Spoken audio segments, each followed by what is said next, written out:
Hey, so I just want to talk about something that's been coming up quite a bit when I talk to people about leaving their jobs or other professors that are leaving their jobs. And even if you don't teach, but in your career, if you've been working at one job or in one position for quite some time, more than likely you created training material or took notes, various things like that to help you better understand your job, better understand policies and procedures and stuff like that.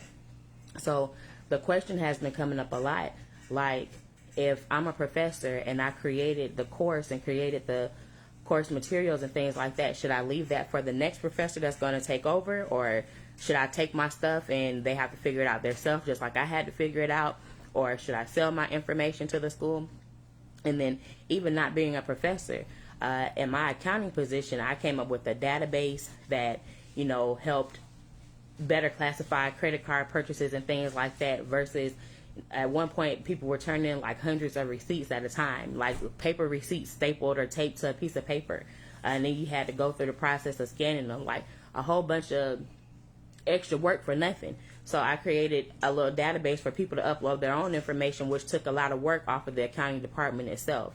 However, when I left the database with them. And I ain't gonna lie, a lot of people were like, you put in a lot of work and effort. If they were to pay somebody to create something like that, then, they'd have to pay a lot of money. So I would make them pay me. But the lady that was taking over after me, we had a good relationship. So mainly because of that is why I left the database. I left it up so it would be easier for her. If I would have took that down, of course, it would have made it harder for the department, but specifically on her because, like I said, we had a good relationship. I knew that she was taking over that particular duty. And the same thing with the position I promoted to. There was a process that they were behind on. It had to do with payroll. And so I created another database. If anybody knows anything about grant accounting, anybody knows anything about Excel, various things like that, I created a database that pretty much took the various contracts people were on, so we would know where to pull their salaries from. And once we get their contract, I would put the information into my little database, and it made it easier to pull the money from various contract accounts or grant accounts. And so even when I left, I taught the people how to use that so they could keep that going as well. Now, this particular process was probably behind like a good 9 to 12 months before I started working on it. And before I left, I had got it caught up to where the person that was working on it after me, they were caught up to the month that they were supposed to be caught up on. So I'm pretty sure I'm not the only person. When you're working on a job, especially if you want to do a good job, especially if you're trying to get a raise, more than likely you may go the extra mile. You may do extra tasks. You may even help train some people when new people come. You're showing them what to do and various things like that. But sometimes, especially if you had an experience like me, sometimes when you train people, they have a lot of questions. Sometimes you can't answer all the questions because it gets you behind on your task. Or I ain't gonna lie, sometimes, especially as an accountant, sometimes especially when we had to go through the process of reimbursing people money because they spent their money and now they want the school to pay them back. Sometimes we would have to show that process to people over and over again. Let's say somebody only traveled once a year and had to do this. So every year they're being shown the same thing over and over again because to them it's not important enough to remember. That's annoying to me. So I would create little training documents to show people, oh, if you need help with this, let me send you this link and it'll walk you through doing it. Oh, you need help with something, here's this little PDF that'll walk you through stuff like that.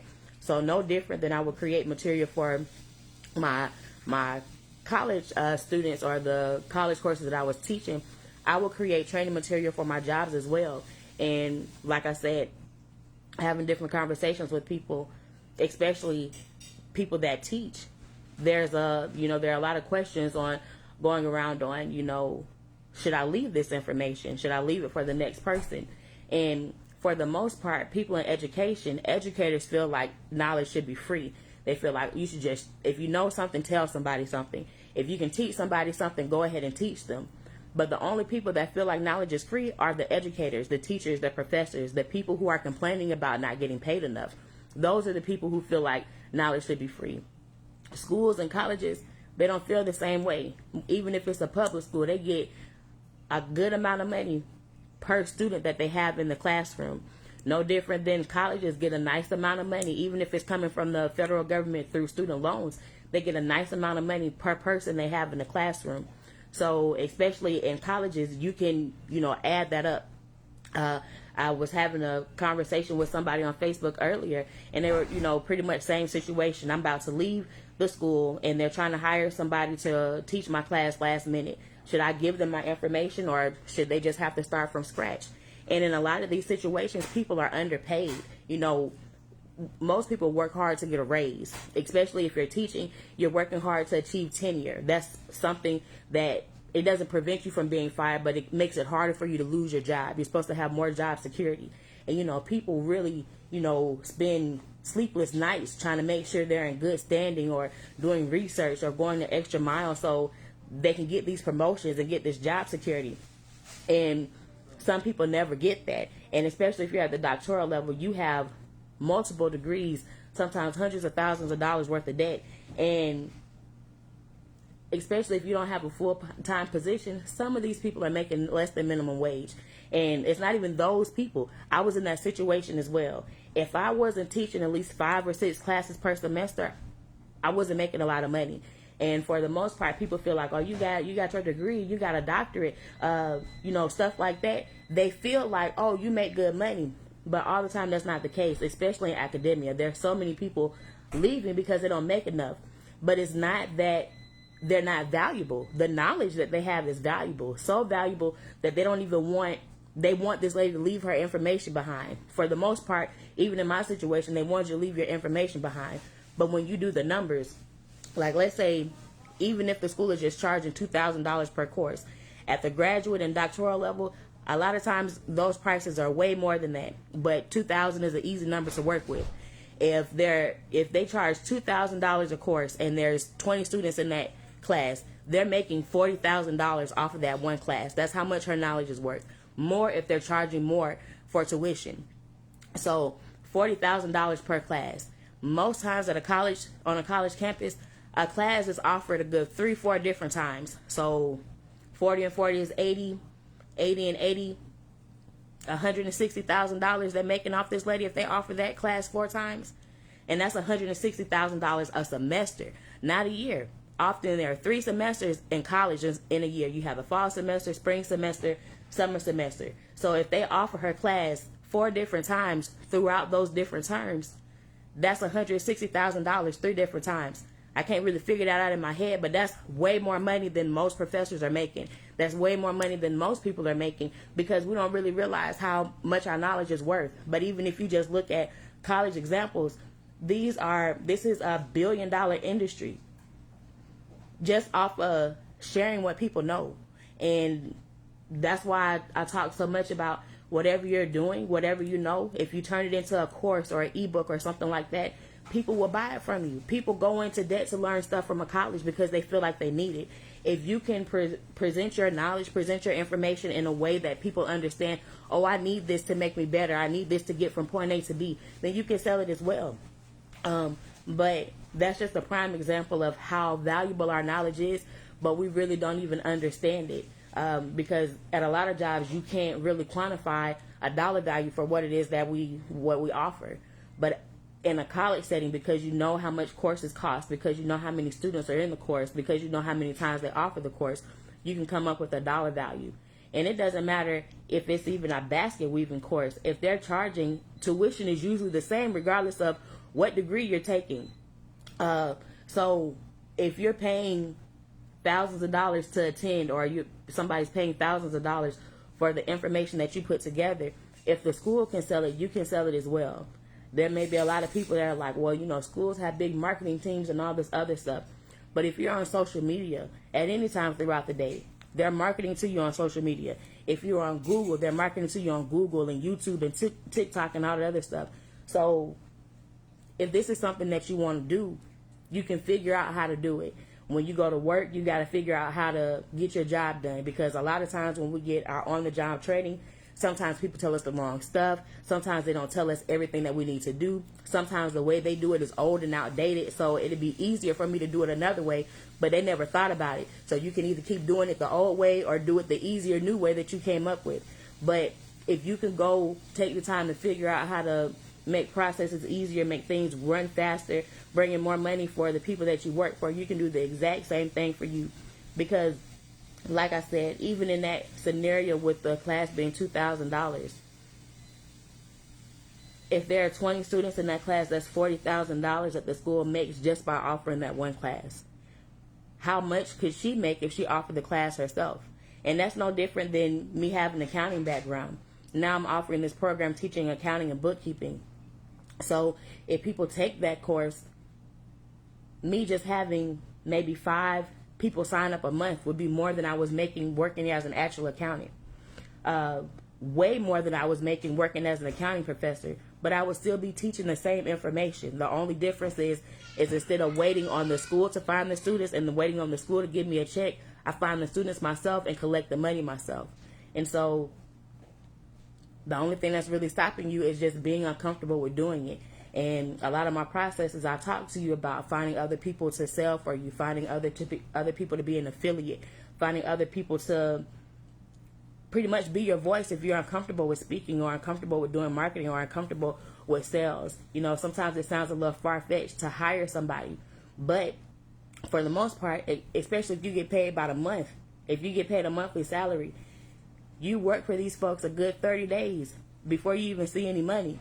So if you have a good process, if you know that it can make money, if you know, no different than the money talks thing. If I hire somebody and they get paid on a monthly basis, that gives me 30 days to figure out how I can get them to set up events, get them to go out and speak at different events.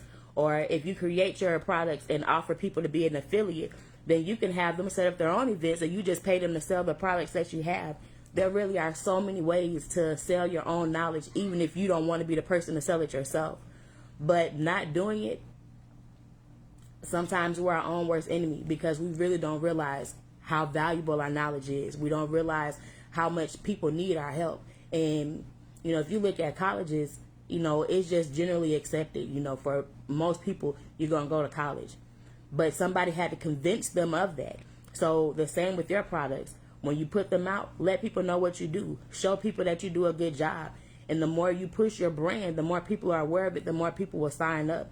Because no matter how long colleges have been around, there are some colleges right now that we have never heard of. And they're probably bringing in millions of dollars a year, and we never heard of them. So you don't have to have a brand that just everybody across the world knows. You can start with a little bit of people. As long as you're meeting people's needs, as long as you're helping people get from point A to B, as long as you're helping them with their struggles, that's what people need. That's what people are looking for. That's why people go to college. They feel like there's no way that I'm going to make extra money unless I go get this education. If they could make more money without going through that route, then more than likely they would. A lot of people, myself in particular, if I knew that there were other ways to attain the same thing that I'm doing right now, I probably would have took another way. But oftentimes we're not aware. So if you have something that can help people, put it out. Make people aware. I really don't know what else to say because it's just crazy how valuable knowledge is, how much colleges make per year, or just the education industry period, how much they're making off selling people's knowledge. We really can sell it ourselves. So if you have questions, if you want to know how to get started, definitely DM me, because I'm not gonna lie, some of this stuff is too easy to create to not do it. Especially if you've written a paper, if you can sit down and write out the steps to something, sit down and record yourself explaining how to do something. If you need help setting up the websites or setting up the funnels and stuff like that to turn it into passive income, I can help with all of that.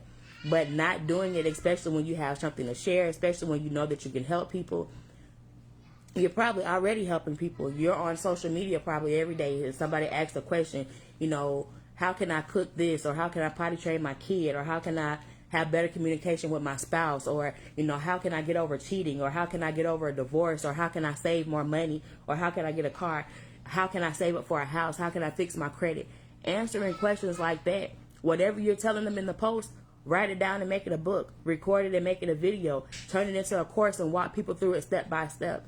But some of the situations that we're dealing with where we don't have enough money, a lot of times in my own personal experience, negative things seem to fuel me more. When I get frustrated about something, when I get upset about something, the research and looking up different ways to promote my products, looking up different ways to overcome in spite of, that really fuels us. So definitely not saying that because if you're having a hard time at your job, that's probably pushing you to quit. But the hard time at your job may be pushing you to look for other ideas to earn extra income, just in case one day you do feel like, man, I don't have to deal with this no more. I got something else working in the background. I'll just figure it out another way. But a lot of our knowledge, a lot of our experiences, they're too valuable for us to keep sitting on. So if you need help or you just want to talk some things through, definitely reach out, because what we know is too valuable. Enjoy your day.